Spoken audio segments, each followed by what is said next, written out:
Kita diskusi tentang SWF atau Sovereign Wealth Fund lebih dalam lagi sekarang. Kalau video terdahulu kita membicarakan secara garis besar apa yang Saudi Arabia lakukan, apa yang Norwegia lakukan, dan apa yang Uni Emirat Arab lakukan. Sekarang SWF kita bicara lebih dalam lagi. Memahami dunia SWF, Sovereign Wealth Fund modern, harus berbasis New Economic Model. Tidak bisa dilihat menggunakan Keynesian, tidak bisa menggunakan Neolib Ekonomi. Melihat Neolib kapitalisme itu gampang. Kalau ada orang yang mengatakan takut inflasi, apa-apa menggunakan mistar penggaris grafik inflasi, itu mereka adalah berbasis ekonomi Keynesian. Pasti mereka Neolib.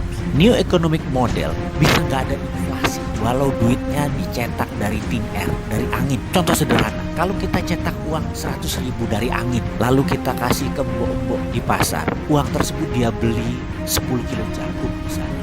Lalu jagung tadi dia buat perkedel jagung yang dia goreng, lalu dia jual, dia dapat 100 buah perkedel jagung. Dan dijual masing-masing satuannya adalah Rp2.000. Dengan cara ini ada inflasinya enggak? Inflasi itu kalau duit diam, kalau nabung makan bunga, itu inflasi. Kalau beli barang impor konsumtif, itu pasti inflasi. Kita kembali ke pelajaran ala Neolibs di chapter yang lain. Sekarang kita ingin negara kita tidak berhutang lagi. Setuju ya? Masih mau coba pemahaman ekonomi Neolibs atau mau menggunakan modern ekonomi teori? Masih belum kapok ya?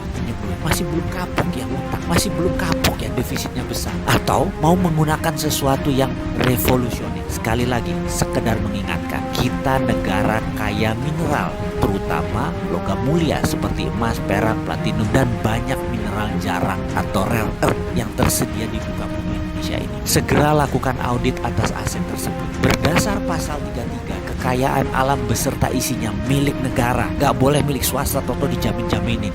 Bukan, milik negara.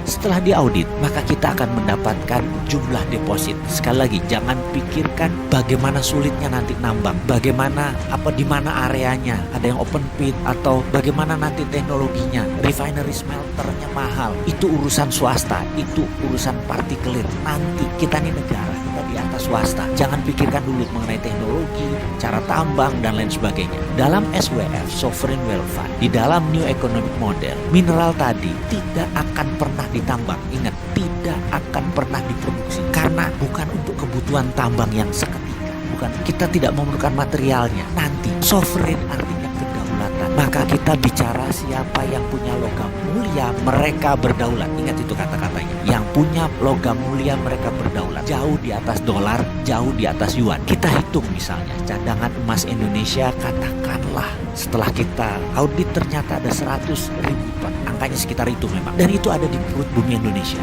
Maka 100.000 ton tadi kita terbitkan surat berharga. Dan inilah harta Indonesia. Tidak ada satupun negara yang menolak bahwa itu adalah hartanya Indonesia. Nilainya bisa bilion-bilion dolar. Jauh di atas kekayaan Amerika, jauh di atas kekayaan China. Lalu katakanlah yang 20% senilai 20 ton kita mau jual sekarang. Siapa yang mau beli? Yang mau beli adalah negara yang miskin sumber daya alamnya. Katakanlah India. Mereka katakanlah mau membeli 1% atau 1.000 ton. Ya bayar sekitar 40 bilion dolar atau sekitar 600 triliun rupiah. Atau Papua Nugini mau membeli 0,2%, perlu 200 ton emas. Ya bayar 100 triliun rupiah. Dengan surat berharga tadi, mereka bisa memprint mata uang negara mereka sendiri. Mau 10 kali lipat, 100 kali lipat, ya mau.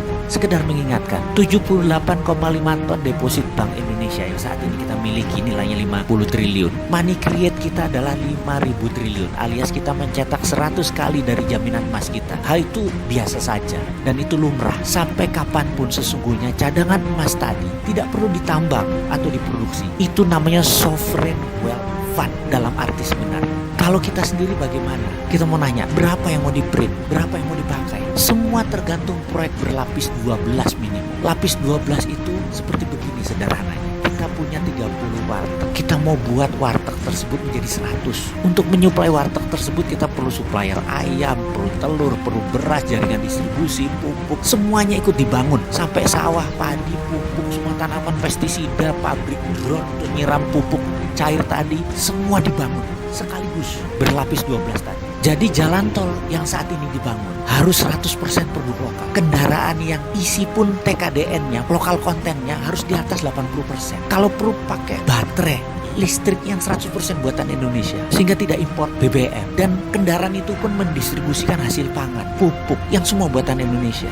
Kalau bangun jalan tol, besinya impor, isinya kendaraan asing bukan buatan Indonesia, pakai bensinnya impor, isinya pupuk impor, bangunnya pakai ngutang. Lah bingung kita ngurus kalau kayak gini nanti. Pakai SWF jauh lebih efisien, berdaulat pakai SWF itu, dan perlu nyali besar untuk berani berdaulat. Wahai pemimpin bangsa, beranilah.